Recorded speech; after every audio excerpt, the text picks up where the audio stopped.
퇴사 후 월 300이면 중산층? 현실은 충격적입니다. 여러분 안녕하세요. 혹시 퇴사 후 월 300만 원으로 과연 내가 중산층 생활을 이어갈 수 있을까? 라는 생각 해보신 적 있나요? 저도 예전에 300이면 꽤 괜찮지 않나? 싶어서 안심했던 적이 있어요. 그런데 현실을 조금씩 파고들어 보니 이게 그렇게 만만한 숫자가 아니더라고요. 물론 각자의 생활 수준이나 지출 패턴에 따라 다르겠지만 생각보다 많은 분들이 월 300이면 충분하지 않나?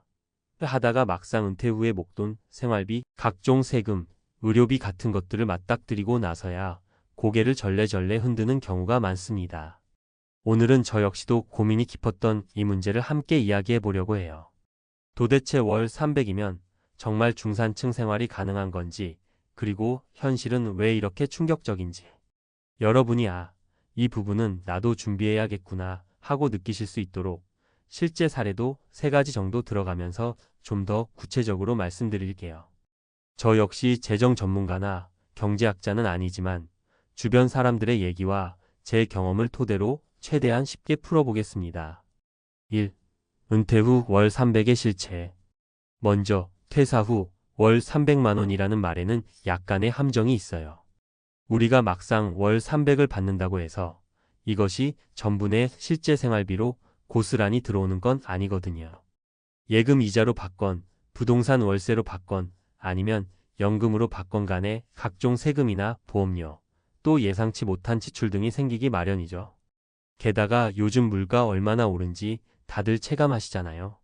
장 보러 마트만 가도 당장 전년 대비 가격이 훌쩍 뛰었다는 걸 느끼실 거예요. 은퇴 준비할 때 다들 한 번쯤 계산해 보시잖아요. 월세 안 내도 되고 자가에서 살면 관리비 정도만 낼 거고 남는 돈으로는 식비나 생활비 하면 300이면 꽤 풍족하지 않나? 그런데 문제는 시간이 흐르면서 달라지는 돈의 가치입니다. 특히 은퇴 후엔 고정소득원이 줄고 물가는 올라가고 의료비도 늘어나죠. 그리고 손주들에게 용돈이라도 챙겨주려면 300이라는 숫자가 그냥 눈 깜짝할 사이에 얇아지는 느낌일 수도 있어요. 실제 사례 3가지.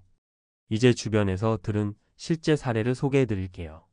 사람마다 환경도 자산 구조도 달라서 100% 똑같진 않겠지만 이런 분들이 있다는 걸 참고하시면 좋을 것 같습니다.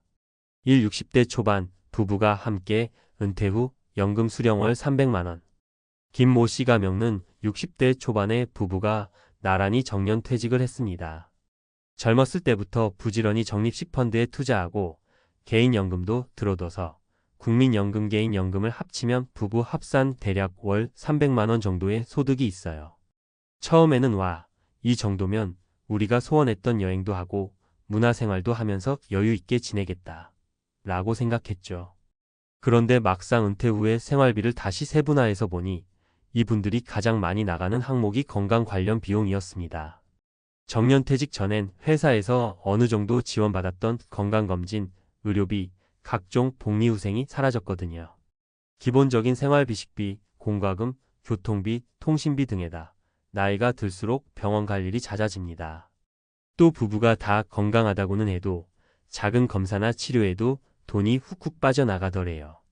결과적으로 한 달 중 절반 정도는 돈 걱정 없이 사는 기분을 느끼다가도 특정 달에 의료비가 확 튀면 적금 좀 깨야 하나 고민이 된다는 거죠. 아직 생활 자체가 빠듯한 건 아니지만 매달 300에서 약 5,070만 원이 예상치 못한 곳으로 빠져나갈 수 있다는 현실. 여기에 가끔은 부모님 요양원 비용 보태드리거나 아이가 결혼 자금이 필요하다고 하면 대출이라도 받게 되는 경우도 있죠. 이런 변수들을 생각하면 월 300이 정말 넉넉하기만 한 돈은 아니라고 합니다. 이 50대 후반 자영업 정리 후 임대사업 중 월 200. 이번에는 자영업을 하시다가 가게를 정리하시고 여유 자금으로 작은 빌라나 오피스텔에 투자해 임대사업을 하시는 이모 씨 가명을 예로 들어볼게요. 이분은 매달 순수 월세 수익이 200만 원 조금 넘게 들어옵니다. 거기에 본인 국민연금 수령 시기가 다가오면 추가로 80만 원 정도가 붙으니까 대략 월 280 정도 기대 중이시래요. 표면적으로는 비슷비슷하네? 거의 300 정도 되겠는데 하실 수 있죠. 그런데 여기서도 함정은 관리비, 공실, 수선비 같은 예상치 못한 지출입니다. 임대업이라는 게 세입자가 나가면 공실 기간이 있을 수 있고 또 오래된 빌라나 건물 관리비를 집주인이 내야 할 때도 있죠. 그래서 실제로 월 300에 가깝게 수익이 들어올 때도 있지만 한두 달은 100만 원대로 떨어지는 경우도 생긴다고 해요. 은퇴 생활은 안정성이 중요한데 매달 변동폭이 크게 생기는 건 또 다른 스트레스가 됩니다. 이분은 그래도 적당히 일하면서 벌 수 있는 돈이니 괜찮다고 하시지만 큰 병을 앓거나 수리가 잦아지면 고민이 늘어난다고 해요. 그래서 요즘은 차라리 목돈 주고 안정적인 금융 상품에 넣어둘 걸 그랬나 하는 생각도 하신다고 합니다. 이처럼 월 300에 근접한 소득을 예상하더라도 실제로는 달마다 지출이 들쭉날쭉해서 생각보다 중산층처럼 편안하게 느껴지지 않는다는 게 현실이죠. 3, 40대 후반 조기 퇴사 후 파이어족 도전 월 300 투자 수익. 마지막으로 요즘 유행하는 파이어족 FIRE 퍼넨셜 인디펜던스 리타이 얼리를 꿈꾸며 40대 후반에 퇴사한 정모 씨 가명의 이야기를 들어볼게요. 정모 씨는 젊을 때부터 투자에 관심이 많았고 주식 ETF, 부동산 등에 공격적으로 투자해 꽤 큰 수익을 냈습니다. 그래서 한 달에 300만 원 정도는 투자, 배당이나 임대소득으로 확보할 수 있다라는 계산이 서자마자 회사를 관둬버렸죠. 그런데 막상 퇴사를 하고 보니 회사에서 주던 복지 포인트나 10대 지원, 그리고 사회보험료 일부 지원 등이 싹 끊기는 건 물론이고 갑자기 노후 대비라는 목표가 더 크게 다가오더랍니다. 원래는 좀 더 자유롭게 살고 싶어서 일찍 은퇴를 결심했는데 막상 40대 후반이면 앞으로도 살아갈 날이 40년 가까이 될 수도 있잖아요. 중간에 투자 수익이 줄거나 부동산 경기가 안 좋아져서 공실이 생기면 어떡하나 하는 두려움도 생겼다고 해요. 특히 본인과 가족의 의료보험료, 아이들 교육비 만약 자녀가 있으면 그리고 더 장기적으로는 본인이나 배우자의 노후 간병 문제 등을 생각해보니 월 300이 영원히 유지된다는 보장도 없고 자산 가치가 훼손될 수도 있겠구나라는 걱정이 커졌다고 합니다. 그래서 현재는 다시 파트타임으로 일을 시작해 소득원을 보충하는 중이라고 해요. 원하던 완전한 자유는 아닐지 몰라도 이렇게라도 해야 마음이 편하다는 거죠. 3. 월 300 왜 충격적인가? 위 사례들을 보면 다들 월 300이면 어느 정도는 여유가 있겠지? 라고 생각했다가 예기치 못한 지출 요인이나 물가 상승, 그리고 안정성 문제 때문에 스트레스를 받거나 계획이 틀어지는 경우가 많다는 걸 알 수 있어요. 물가 상승과 생활 수준 유지. 10년 전 300만 원의 가치는 지금과 많이 다릅니다. 또 앞으로 10년 뒤에는 지금보다 더 가치가 떨어질 수밖에 없죠. 매년 23% 정도의 인플레이션만 잡아도 10년이 지나면 원래 가치 대비 2030%쯤 차이가 날 수 있다는 얘기예요. 의료비와 돌발 지출. 은퇴 후에는 건강보험료 부담이 커지거나 병원 방문 횟수가 늘어나는 경우가 흔합니다. 또한 부모님이나 자녀를 지원해야 할 때가 종종 생기면 월 300 중 상당 부분이 한두 달 사이에 훅 빠져나갈 수 있죠. 노후가 더 길어지는 현실. 평균 수명이 증가하면서 은퇴 후 3040년을 버텨야 하는 시대가 왔습니다. 결국 매달 안정적으로 300을 확보하더라도 물가와 건강, 그리고 장기적인 자산 가치 하락 등을 고려하면 실제 체감 생활비는 점점 줄어듭니다. 4. 그렇다면 어떻게 준비해야 할까? 물론 월 300으로는 절대 안 돼. 최소 500은 있어야 돼. 같은 극단적인 말만 하기엔 개인차가 큽니다. 어떤 분은 이미 집이 있고 생활비가 적게 드는 지방에서 차분히 살면 200만 원으로도 충분히 행복하다고 하시거든요. 중요한 건 본인의 지출 구조를 면밀히 파악하는 거예요. 지출 항목별로 철저히 계산하기. 월세나 관리비, 각종 세금, 보험료, 식비, 교통비, 취미생활비 등 매달 반드시 필요한 고정비를 구체적으로 적어보세요. 거기에 가끔씩 발생하는 변동비의료비, 여행비, 명절 지출 등을 평균적으로 추정해 합산하면 어느 정도 최소 필요 생활비가 계산됩니다. 물가 상승률과 미래 변동성 고려하기. 지금 300으로 가능한 생활이 10년 뒤에도 같으리라는 보장은 없습니다. 은퇴 후에는 소득이 일정하지 않거나 점차 줄어들 수 있으니 여유 자금이나 비상금을 따로 확보해 두는 게 좋아요. 일부 파트타임 또는 재취업 고려. 생각보다 은퇴 후 완전한 무직 생활이 길어지면 사회적 관계나 삶의 활력도 떨어진다는 얘기가 많습니다. 적당히 부담 없는 파트타임 일자리나 온라인으로 할 수 있는 일을 병행하면 월 50만 원에서 100만 원이라도 추가로 들어오니 전체 소득이 좀 안정적으로 느껴지죠? 연금 상품 점검. 개인연금, 퇴직연금, 국민연금 등 3층 연금이 잘 구성되어 있는지 확인해야 해요. 특히 개인연금은 가입 시점에 따라 예상 수령액이 달라지므로 중간중간 꼭 점검하셔야 합니다. 5.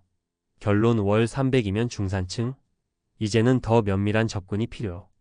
결국 퇴사 후 월 300만 원이 정말 중산층의 삶을 누릴 수 있는지에 대한 답변은 사람마다 다르다일 수밖에 없습니다. 하지만 분명한 건 많은 분들이 처음엔 나쁘지 않은 금액이라고 생각하다가도 은퇴 생활에서 마주치는 현실적 변수물과 상승, 의료비, 자녀부모 지원, 집 유지비 등 때문에 생각보다 금방 빠듯함을 느낀다는 겁니다. 특히 요즘은 100세 시대라 하잖아요. 예전 세대보다 훨씬 오래 사셔야 하고 그만큼 지출도 길게 이어집니다. 그럼에도 불구하고 아직 은퇴 계획이 명확하지 않아서 그래도 연금으로 300쯤 나오면 되겠지라며 안일하게 생각하신다면 오늘 말씀드린 사례들을 떠올려 보시면 좋겠어요.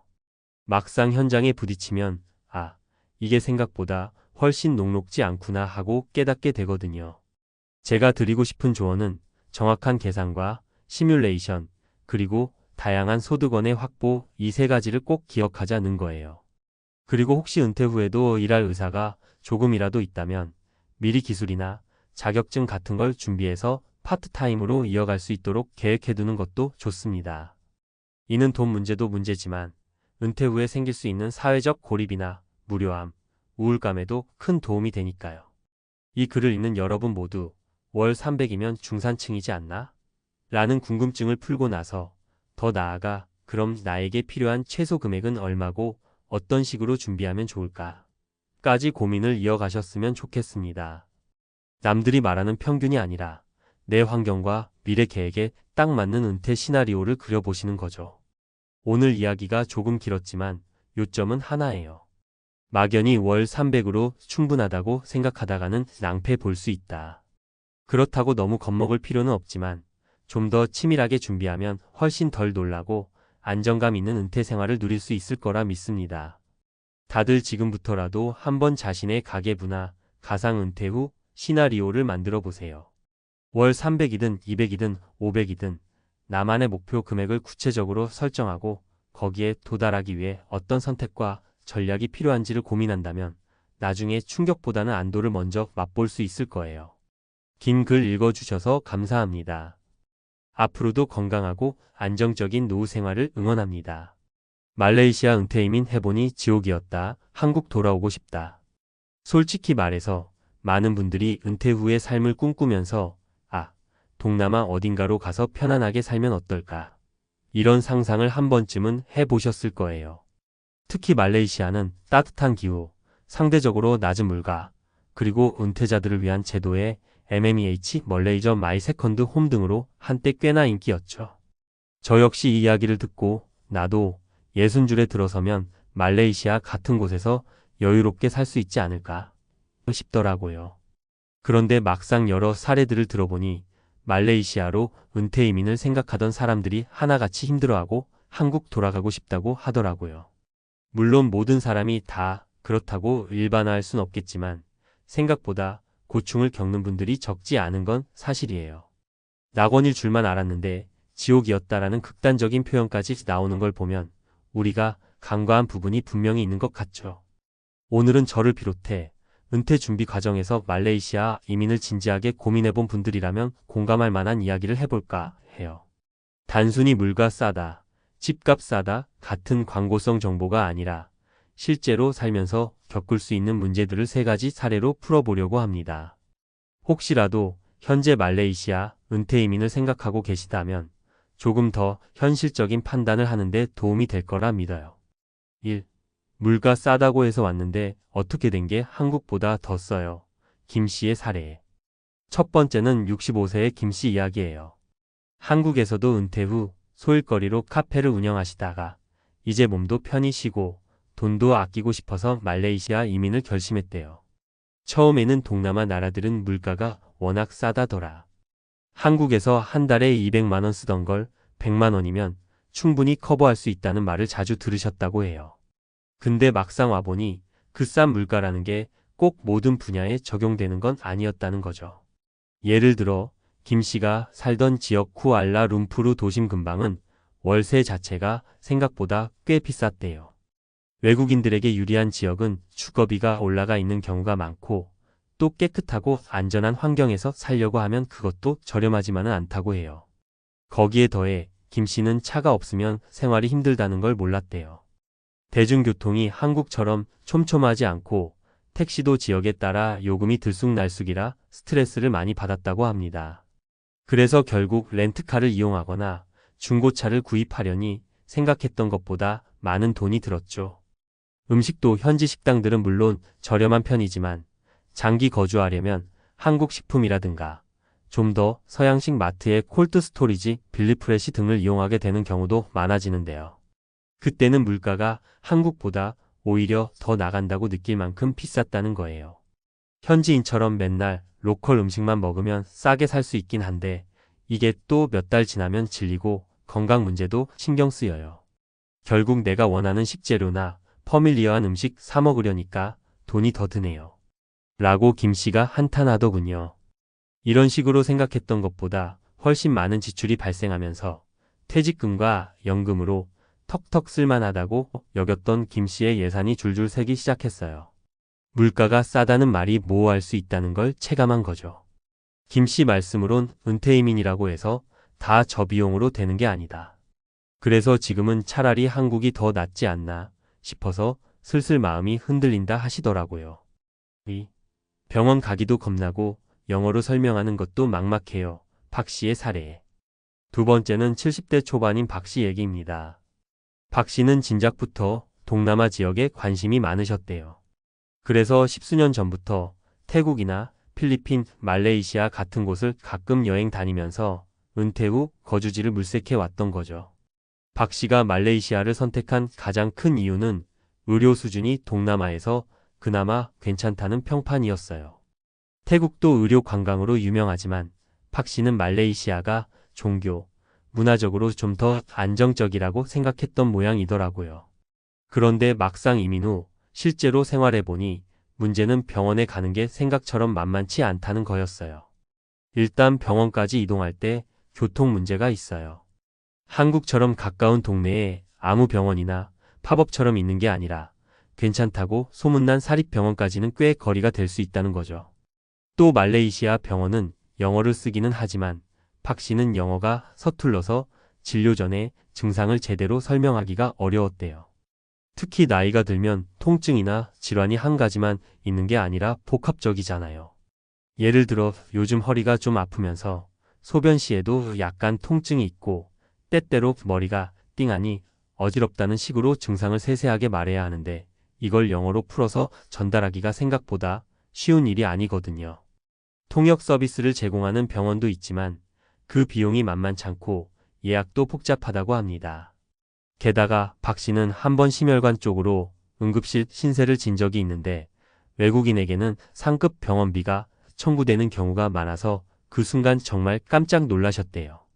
여기서 장기 거주한다고 다 현지인 취급이 되는 것도 아니고 보험 문제도 복잡해요. 나도 은퇴하고 온 사람인데 갑자기 큰돈 나가면 정말 난감하죠. 그렇다고 다시 한국으로 날아가서 치료받자니 체력적인 부담도 있고 항공료도 꽤 들고요. 박 씨는 솔직히 병원 때문에라도 차라리 한국에 있어야 마음이 편하겠다라며 후회를 많이 하셨습니다. 3. 딴 세상에 혼자 떨어진 기분 답답해서 돌아오고 싶어요. 이 씨의 사례. 세 번째는 60대 후반 이 씨의 경우예요. 이 씨는 은퇴 후에 전 세계 곳곳을 돌아다니며 살겠다는 낭만이 있었대요. 그러다가 말레이시아의 아름다운 자연환경, 그리고 한인 커뮤니티가 어느 정도 형성돼 있다는 점에 끌려서 이민을 결정했는데 의외의 폭병이 기다리고 있었답니다. 바로 문화적 외로움이었죠. 한인 커뮤니티가 있긴 해도 그 범위가 한정적이고 또 생각보다 자주 만나기가 쉽지 않대요. 대부분 사람들은 각자 사는 지역도 다르고 라이프 스타일도 달라서 약속을 잡기가 생각처럼 편하지 않다는 거예요. 게다가 현지인들과 친해지려면 언어나 문화 차이를 극복해야 하는데 그게 나이가 들수록 쉽지 않잖아요. 처음엔 해외 라이프가 멋있다고 생각했지만 이제 좀 지치네요. 친구 한번 만나려면 차 타고 1시간씩 가야 하고 운전도 버겁고 언어 장벽도 만만치 않습니다. 말레이시아는 다민족, 다언어 국가라 영어가 통하긴 해도 모든 사람이 유창한 건 아니거든요. 가게나 시장에서야 간단한 영어로 대충 의사소통할 수 있지만 정작 마음 터놓을 만한 현지 친구 사귀기는 훨씬 어려운 문제죠. 이 씨는 젊었을 때야 외국 나가서 사는 거 재밌고 공부도 되고 좋았을 텐데 지금은 하나하나가 다 힘에 부쳐요. 집에서 혼자 TV만 보고 틀린 영어로 몇 마디 하는 게 전부라 답답해 미치겠어요 라고 말하더라고요. 그리고 결정적으로 이민 비자나 장기 체류 허가 문제도 자꾸 변동이 생긴다는 게 골치였대요. 말레이시아 정부가 외국인 장기 체류 조건에 MMEH 관련 규정을 수시로 변경하기도 하고 서류 준비나 심사 절차가 까다롭게 바뀌곤 하거든요. 이 씨는 괜히 이러다 나중에 비자 못 받아서 쫓겨나는 거 아닌가, 싹 정리하고 한국으로 돌아가야 하는 건가라는 불안감까지 떨칠 수가 없었다고 해요. 현실적인 조언과 마무리. 위 세 가지 사례만 봐도 말레이시아 은퇴이민이라는 것이 단순히 동남아라서 물가 싸고 기후 좋고 관광도 편해서라는 환상만으로 결정할 만한 문제는 아니라는 걸 알 수 있죠. 분명 말레이시아에는 장점도 많습니다. 영어가 어느 정도 통용되고 다민족 문화라서 음식도 다양하고 자연 경관도 아름답고요. 또 어떤 분들은 실제로 말레이시아 생활을 좋아하고 만족하실 수도 있어요. 하지만 은퇴 후 장기 거주를 염두에 둔 상황이라면 재정 계획, 건강 문제, 문화 언어 적응도, 지역 사회 커뮤니티 지원 등 여러 측면에서 꼼꼼하게 따져봐야 해요. 한두 번 여행 가서 반한 느낌만으로는 절대 판단하면 안 되겠더라고요. 그러니 혹시 지금 말레이시아 은퇴 이민을 진지하게 생각 중이시라면 다음을 꼭 권해드리고 싶어요. 직접 한 달 이상 살아보기 여행이랑 장기 체류는 천지 차이입니다. 현지 병원, 마트, 교통, 생활 패턴을 직접 체험해 보세요. 커뮤니티와의 연결고리 확인. 이미 말레이시아에 사는 한국인 커뮤니티 혹은 교민단체를 미리 찾아 정보를 얻고 사전에 연락처도 확보해 두면 좋습니다. 의료보험 긴급 상황, 대비책 마련. 말레이시아 현지 병원비나 해외 보험 정책을 잘 조사하시고 한국으로 빠르게 돌아올 수 있는 플랜도 짜두시는 게 안전합니다. 재무계획 점검. 동남아 싸다는 편견을 버리세요. 지역마다 차이가 크고 원화 환율 등 여러 변수가 있습니다. 비자 체류 규정 확인. 말레이시아 정부의 이민법이나 장기 체류 프로그램 MMEH 등은 수시로 바뀔 수 있으니 변동 가능성을 늘 열어두고 준비하셔야 합니다. 일부 사람들은 나는 저 사례들처럼 힘들지 않고 잘 지내는데? 라고 반문할 수도 있어요. 맞아요. 사람마다, 상황마다 다를 테니까요. 하지만 본인이 이런 문제들에 대비가 잘 되어 있지 않다면 실제로 큰 어려움을 겪을 가능성도 높습니다. 가장 중요한 건 은퇴 후 삶이라는 게 생각보다 길 수 있다는 점이에요. 60대, 70대에도 건강하다고 해도 80대, 90대 넘어가면서 달라질 수 있잖아요. 그때 외국 땅에서 재정, 의료, 언어 문제에 부딪히면 정말 지옥을 체험하게 될 수도 있어요. 내가 왜 여기 왔지? 차라리 한국에 있을 걸 하는 후회가 불쑥 찾아올 수 있죠. 결국 은퇴 후 해외 이민을 결정할 때 가장 중요한 건 철저한 사전 준비와 현실적인 기대치 설정입니다. 낙원 같은 삶을 꿈꾸며 무작정 떠났다가는 김씨, 박씨, 이씨처럼 그냥 한국 돌아가고 싶다고 한숨 쉬게 될 수 있어요. 혹시 말레이시아를 여전히 염두에 두고 계신 분이라면 그곳의 장단점을 충분히 살펴보고 최소한 36개월은 시험 거주도 해보시는 걸 추천합니다. 당장 한 달 살기만 해도 어느 정도 감이 잡히거든요. 그리고 가능하다면 한국과 말레이시아를 오가며 생활하는 형태 스노보드족 스타일로 전환해 보는 것도 방법입니다. 완전히 한 나라에 올인하기보다는 유연한 선택지를 마련하는 거죠. 사람마다 성향이 다르고 꿈꾸는 노후의 모습이 다를 수밖에 없어요. 어떤 분은 도전 정신으로 이런 해외 생활을 즐길 수도 있지만 어떤 분은 안정감과 편의를 더 중시할 수도 있고요. 아무튼 말레이시아 은퇴 이민 해보니 지옥이었다. 한국 돌아오고 싶다는 말이 나오지 않도록 모든 가능성을 열린 마음으로 철저하게 준비하고 따져보시길 바랍니다. 우리 모두가 행복하고 건강한 은퇴 후의 삶을 누릴 수 있길 바라며 오늘 이야기를 마치게요. 우리는 종종 은퇴 후의 삶을 꿈꿀 때 푸른 바다를 바라보며 여유롭게 커피 한 잔을 즐기는 모습을 상상합니다. 하지만 현실은 어떨까요? 매달 고정 수입이 없는 상태에서 급격히 늘어나는 생활비와 예측하지 못한 의료비는 은퇴 후 삶을 상상 속의 낙원이 아니라 걱정과 불안으로 가득 찬 시간으로 만들어 버립니다. 특히 은퇴 준비는 충분하지 않다는 말을 주변에서 듣고도 체감하지 못했던 많은 사람들은 정작 퇴직 후 모든 것이 무너져 내릴 때야 그 심각성을 깨닫곤 합니다. 여유로운 은퇴를 위해 꼭 필요한 것은 7억 원 같은 막연한 자산이 아니라 매달 안정적으로 들어오는 200만 원의 소득이라는 사실을 알게 된 한 남자의 이야기를 통해 우리 모두가 간과했던 은퇴 준비의 본질을 다시 한번 생각해 볼 필요가 있습니다. 이 이야기는 단순한 충고가 아니라 은퇴 후의 현실을 보여주는 생생한 사례입니다. 어떻게 해야 은퇴 후에도 품이 있는 삶을 지속할 수 있을까? 라는 질문의 해답을 찾아봅시다. 평생 벌어도 부족했던 은퇴 준비, 매달 200만 원으로 바뀐 삶. 은퇴 후의 삶을 걱정해 본 적 있나요? 누구나 한 번쯤은 노후에 얼마나 있어야 편안할까? 라는 고민을 해봤을 겁니다. 하지만 많은 사람들은 현실을 과소평가하거나 준비를 미루다가 은퇴 후 예상치 못한 고난을 겪게 됩니다. 오늘은 실제 사례 3가지를 통해 매달 200만 원의 안정적인 소득이 은퇴 후 삶을 어떻게 바꿔놓을 수 있는지 이야기해 보려고 합니다. 사례 1. 7억을 목표로 했던 김 씨의 실패와 깨달음. 김 씨는 55세에 은퇴를 준비하면서 7억 원은 있어야 한다는 금융 전문가들의 말을 철석같이 믿었습니다. 그래서 무리하게 주식에 투자하고 부동산에도 손을 댔죠. 하지만 시장이 예상대로 움직이지 않았습니다. 몇 번의 실패 끝에 그는 62세에 은퇴했지만 모아둔 돈은 고작 2억 원. 이 돈으로는 안정된 노후를 보내기에는 턱없이 부족했습니다. 김 씨는 처음엔 낙담했지만 곧 새로운 목표를 세웠습니다. 그는 작게나마 매달 200만 원의 고정 수입을 만들기 위해 적은 자본으로 임대형 수익을 내는 사업을 시작했습니다. 퇴직 후 1년 만에 월 200만 원의 수입이 안정적으로 들어오기 시작했죠. 7억이 없어도 매달 고정적으로 들어오는 돈만 있으면 노후가 달라진다는 걸 깨달은 김 씨는 지금 한결 여유로운 삶을 살고 있습니다. 이 사례가 주는 교훈은 간단합니다. 거액의 자산을 한 번에 마련하기보다는 매달 들어올 고정적인 소득을 만드는 것이 더 중요하다는 사실이죠. 사례 2. 은퇴 후 친구 집에 얹혀 살았던 정 씨의 변화. 정 씨는 공무원으로 일하며 내 연금만 있으면 노후는 문제없다라고 생각했습니다. 하지만 은퇴 후 예상치 못한 의료비와 생활비 증가로 연금이 빠르게 바닥났습니다. 심지어 주택 문제로 친구 집에 얹혀 살게 되는 처지에 놓였죠.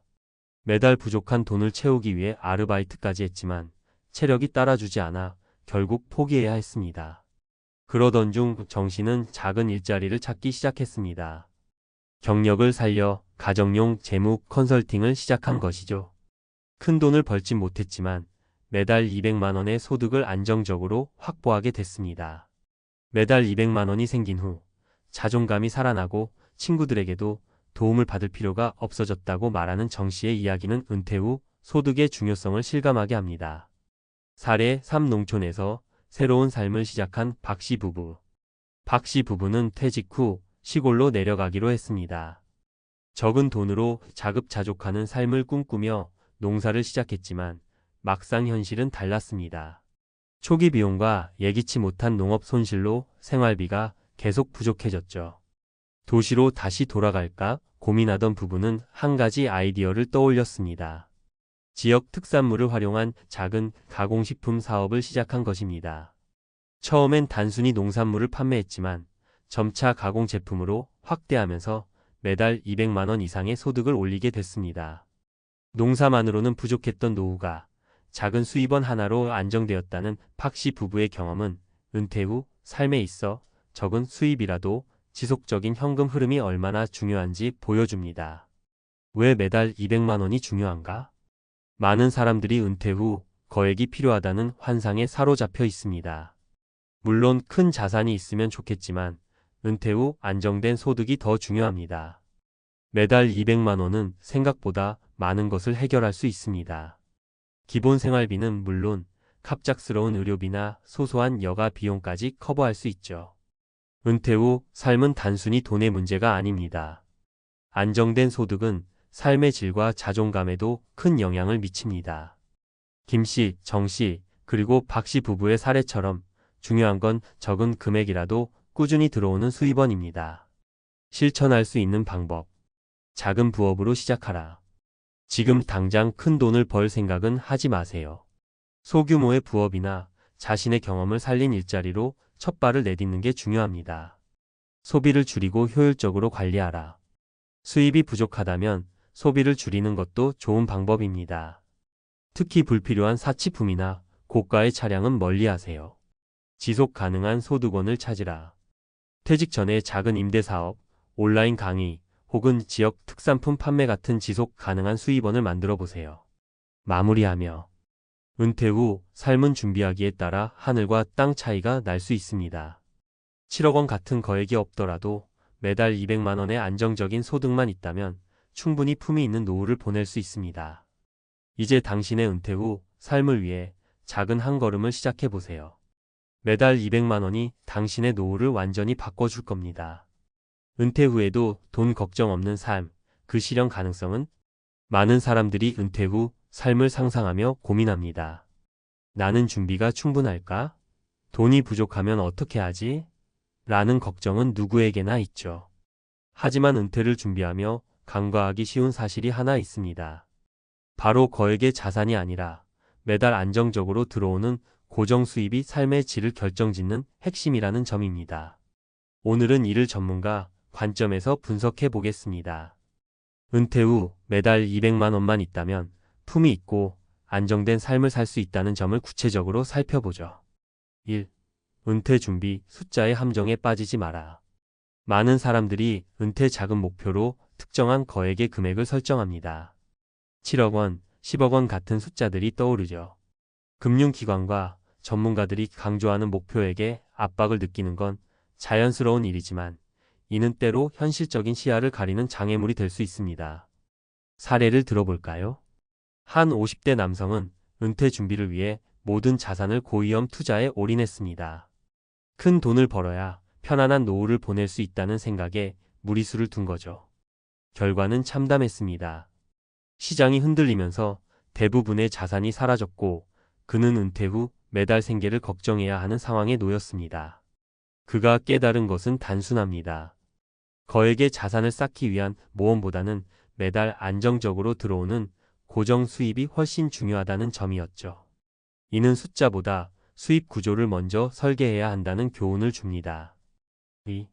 매달 200만 원, 그 마법 같은 금액. 왜 하필 매달 200만 원일까요? 이는 단순히 생활비의 최소 금액을 의미하는 것이 아닙니다. 200만 원은 다음 세 가지 이유로 은퇴 후 삶을 안정적으로 바꿔주는 핵심 요소입니다. 첫째, 기본 생활비 충당. 주거비, 식비, 공과금 같은 기본적인 생활비는 대부분 이 범위에서 해결됩니다. 은퇴 후 고정적인 소득이 없다면 이 기본적인 비용조차 큰 스트레스로 다가오게 됩니다. 둘째, 의료비 충당. 나이가 들수록 의료비는 예측할 수 없는 변수로 작용합니다. 특히 갑작스러운 병원비가 들이닥칠 때 매달 고정 소득이 있다면 경제적 부담을 크게 줄일 수 있죠. 셋째, 심리적 안정감 제공. 경제적 안정감은 심리적 안정으로 이어집니다. 매달 일정한 금액이 들어오면 돈이 떨어질까라는 불안에서 벗어나 더 품위 있고 행복한 삶을 누릴 수 있습니다. 3. 전문가들이 추천하는 매달 200만 원의 전략. 그렇다면 매달 200만 원의 소득은 어떻게 만들 수 있을까요?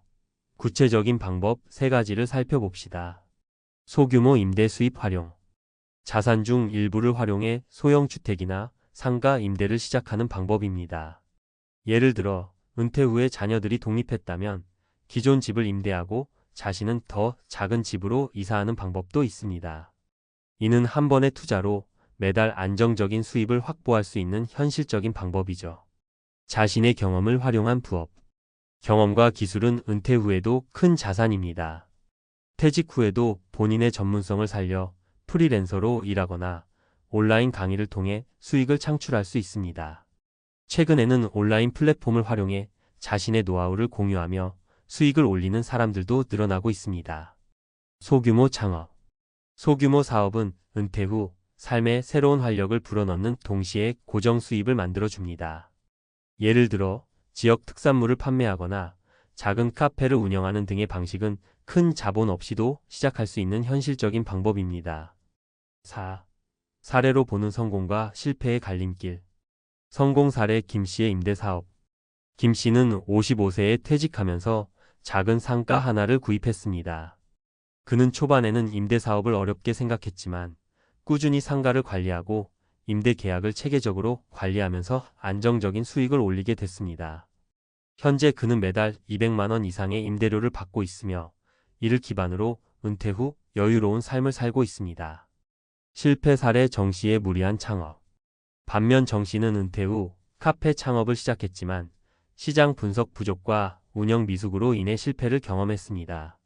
무리한 초기 투자로 인해 고정 수입은커녕 퇴직금을 잃게 되었죠. 그는 실패 이후 소규모 온라인 강의 사업으로 방향을 전환해 매달 소소한 수입을 만들어가는 데 성공했습니다. 소소한 성공 박씨 부부의 농촌 생활. 농촌으로 내려간 박씨 부부는 자급자족과 지역 특산물 판매로 매달 200만 원의 소득을 만들어냈습니다. 이 소득은 작은 사업처럼 보이지만 은퇴 후의 안정감을 제공하는 데는 충분했습니다. 5. 마지막 조언 작게 시작하라. 은퇴 후 경제적 안정은 결코 거창한 목표에서 출발하지 않습니다. 작은 고정 수입 하나라도 만들어내는 것이 핵심입니다. 매달 200만 원이라는 금액이 어쩌면 크지 않아 보일 수 있지만 실제로 이 금액은 은퇴 후 삶에 큰 변화를 가져올 수 있습니다. 작게 시작해도 괜찮습니다.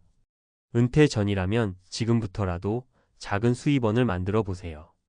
부업, 임대 수입 또는 자신의 경험을 활용한 소소한 사업 등 다양한 방법이 있습니다.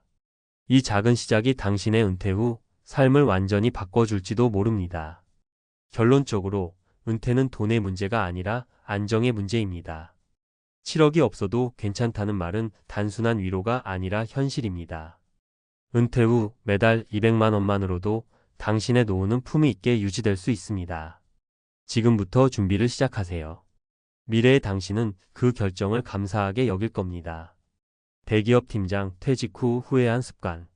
50대에 반드시 고쳐야 할 것. 서론 그때 미리 알았더라면 퇴직 후 깨닫는 씁쓸한 진실. 내가 회사를 그만두고 나서야 이걸 알았으니 정말 바보 같은 짓이었지. 얼마 전 대기업에서 팀장으로 일하다가 56세에 퇴직한 한 지인이 술잔을 기울이며 한숨을 내쉬었다. 30년 가까이 한 회사에서 일하며 누구보다 바쁘게 살아왔던 그. 퇴직 후에는 여유로운 삶을 꿈꿨지만 현실은 달랐다. 직장 생활을 할 땐 늘 이 바쁜 일만 끝나면, 이번 프로젝트만 끝나면 하며 은퇴 후의 삶을 미뤄왔다. 하지만 퇴직하고 나니 그때 미리 알았더라면 하는 후회가 밀려왔다. 몸이 따라주지 않았다. 평생 앉아 일하는 직장인 습관이 몸을 망쳤다. 돈 관리가 허술했다. 꾸준히 벌던 월급이 끊기자 현실적인 문제가 터졌다. 사회적 관계가 단절됐다. 직장을 떠나자 인간관계도 함께 사라졌다. 많은 50대가 같은 실수를 반복한다. 퇴직 후 후회하지 않으려면 지금부터라도 잘못된 습관을 고쳐야 한다. 자, 이제부터 50대에 꼭 바꿔야 할 중요한 습관 3가지를 알아보자. 1. 건강을 챙기는 습관. 몸이 먼저다. 퇴직한 후 건강이 급격히 나빠지는 사람들이 많다. 오랫동안 책상에 앉아 일하는 직장인들은 운동 부족과 잘못된 식습관으로 몸이 약해진다. 사례 1. 30년 직장생활 후 퇴직, 병원비 폭탄 맞은 58세 김과장. 김 과장은 30년 넘게 대기업에서 일하며 책상 앞에 앉아 회의를 하고 보고서를 쓰는 삶을 살았다. 하지만 퇴직 후 1년 만에 당뇨와 고혈압 진단을 받고 무릎도 망가져 병원 신세를 졌다. 문제는 직장 다닐 때 운동을 전혀 하지 않았다. 퇴근 후 술자리, 회식으로 건강을 방치했다. 퇴직 후에도 운동을 시작하지 않고 방치했다. 해결책. 50대부터라도 운동 습관을 들여라. 퇴근 후 가볍게 걷기부터 시작하자. 건강검진을 정기적으로 받자. 은퇴 후에는 병원비가 월급보다 더 나갈 수 있다. 식습관을 바꿔라. 50대부터 탄수화물 섭취를 줄이고 단백질과 채소 중심으로 먹어야 한다. 건강은 한번 무너지면 돌이킬 수 없다. 직장을 다닐 때부터 몸을 관리하는 습관을 들여야 퇴직 후에도 건강하게 살 수 있다. 2. 소비 습관. 월급에 맞춰 쓰던 습관을 바꿔라. 퇴직하면 월급이 사라진다. 그런데 소비 습관은 쉽게 바뀌지 않는다.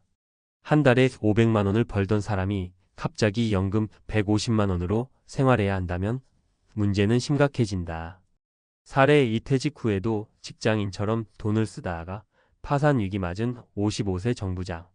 정부장은 55세에 퇴직하면서 퇴직금으로 3억 원을 받았다. 이 돈이면 10년은 충분하겠지? 생각하며 평소처럼 소비했다.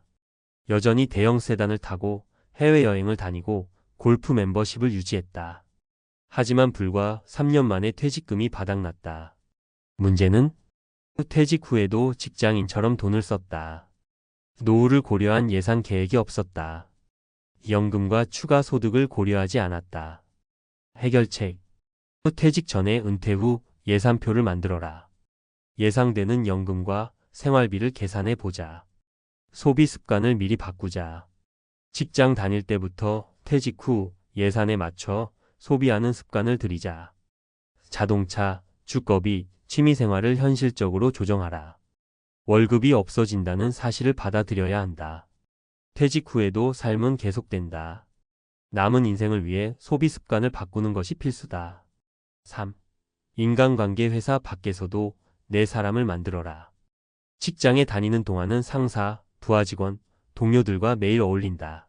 하지만 퇴직하는 순간 이 관계들은 자연스럽게 끊어진다.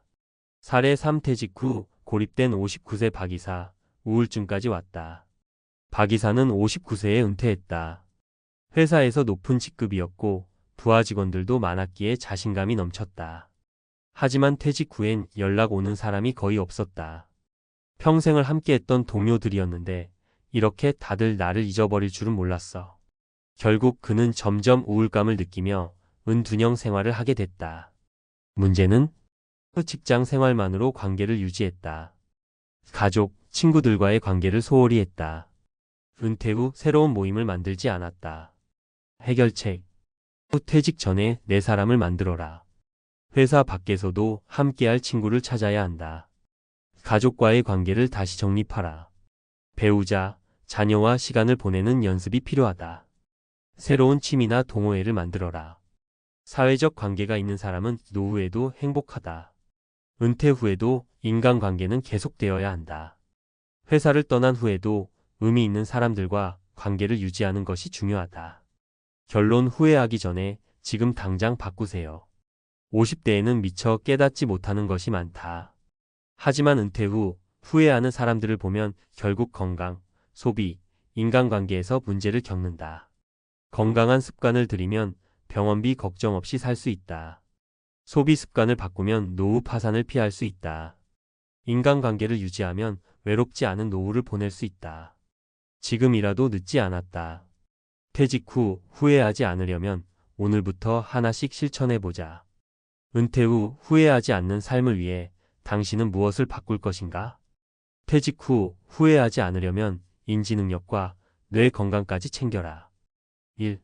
퇴직 후 뇌 기능이 급격히 저하된다. 퇴직한 후 사람들은 신체 건강뿐만 아니라 뇌 건강에서도 큰 변화를 겪는다. 많은 연구에서 직장을 떠난 후 사람들의 인지능력이 점차 둔화된다는 사실이 밝혀졌다. 2018년 영국 런던 대학 교유니버서티 칼리지 런던의 연구에 따르면 퇴직 후 2년 동안 인지능력, 기억력, 문제 해결 능력 등이 38% 감소했다. 이를 계속한 사람들보다 새로운 정보를 학습하고 기억하는 능력이 더 빠르게 저하되었다. 왜 이런 일이 일어날까? 1. 뇌 자극 부족. 직장에서는 회의, 문제 해결, 동료들과의 협력 등으로 뇌를 계속 사용한다. 퇴직 후 이런 자극이 줄어들면 뇌가 사용되지 않는 근육처럼 약해진다. 이 사회적 관계 단절. 인간관계는 뇌 건강에 중요한 역할을 한다. 미국의 하버드 성인 발달 연구에서도 사회적 관계가 뇌 건강과 직결된다는 결과가 나왔다. 즉, 은퇴 후 사회적 활동이 줄어들면 뇌도 점점 기능을 잃어버린다. 3. 새로운 도전이 부족. 새로운 것을 배우고 도전하는 행위는 헤마이포캠퍼스, 기억을 담당하는 뇌 영역의 기능을 유지하는 데 필수적이다. 하지만 은퇴 후 많은 사람들이 도전보다는 익숙한 생활 패턴을 유지하며 뇌를 덜 사용한다. 2. 퇴직 후 인지능력을 유지하는 방법. 1. 새로운 배움을 지속하라. 외국어 공부, 악기 연주, 글쓰기, 유튜브 편집 등 새로운 취미를 가져보자. 2014년 미국 메이오 클리닉 연구에 따르면 새로운 기술을 배우면 노인의 인지능력이 30% 향상된다고 한다. 이 규칙적인 신체 활동을 하라. 뇌 건강은 몸의 건강과 연결되어 있다. 특히 유산소 운동, 걷기, 자전거, 수영 등은 뇌로 가는 혈류를 증가시켜 인지 저하를 예방한다. 3. 사회적 활동을 유지하라. 퇴직 후에도 동아리, 봉사활동, 커뮤니티 모임 등을 지속적으로 가져야 한다. 하버드 대학교 연구에 따르면 사회적으로 활발한 사람들은 치매 발병률이 50% 낮다고 한다. 3. 사례로 보는 뇌 건강 유지의 중요성. 사례 1. 퇴직 후 1년 만에 기억력이 저하된 62세 정과장. 정과장은 60세에 퇴직 후 특별한 활동 없이 TV 시청과 가벼운 산책 정도만 하며 지냈다. 그런데 퇴직 후 1년이 지나면서 점점 사람 이름이 기억나지 않고 물건을 어디에 뒀는지 잊어버리는 일이 많아졌다. 병원에서는 초기 인지 저하라는 진단을 받았다. 해결책. 정 과장은 퇴직 후 처음으로 온라인 강의를 듣고 영어 공부를 시작했다. 또한 동네 독서 모임에 가입해 사람들과 대화하는 시간을 늘렸다. 6개월 후 기억력이 눈에 띄게 좋아지고 집중력도 회복되었다. 사례 2. 퇴직 후에도 왕성한 활동을 하며 뇌 건강을 유지한 70세 박사장. 박사장은 65세에 은퇴했지만 이후에도 지속적으로 학습하고 도전하는 삶을 살았다. 퇴직 후 직접 블로그를 운영하며 글을 쓰고 유튜브 편집을 배우면서 영상 콘텐츠를 제작했다. 그 결과 퇴직 후 5년이 지나도 기억력과 인지능력이 크게 저하되지 않았다. 왜 성공했을까? 매일 새로운 정보를 배우고 익히며 뇌를 꾸준히 자극했다. 다양한 사회적 모임에 참여하며 사람들과 교류했다. 하루 30분 이상 운동하며 신체 건강을 유지했다. 사례 3. 은퇴 후 더 행복해졌다. 도전하는 삶을 선택한 58세 김부장. 김부장은 퇴직 후 우울감과 무료함을 극복하기 위해 1년 동안 새로운 목표를 정했다. 바리스타 자격증을 따고 작은 카페를 열었다. 매일 새로운 메뉴를 연구하고 고객들과 대화하며 활력을 되찾았다. 퇴직 전보다 더 행복한 삶을 살고 있다. 결론. 퇴직 후에도 뇌를 계속 사용해야 한다. 퇴직 후 후회하지 않으려면 몸뿐만 아니라 뇌 건강도 필수적으로 관리해야 한다. 새로운 것을 배우고 신체 활동을 지속하며 사회적 관계를 유지하는 것이 핵심이다. 지금부터라도 뇌를 위한 습관을 만들어 보자. 퇴직 후에도 젊은 뇌를 유지할 수 있습니다.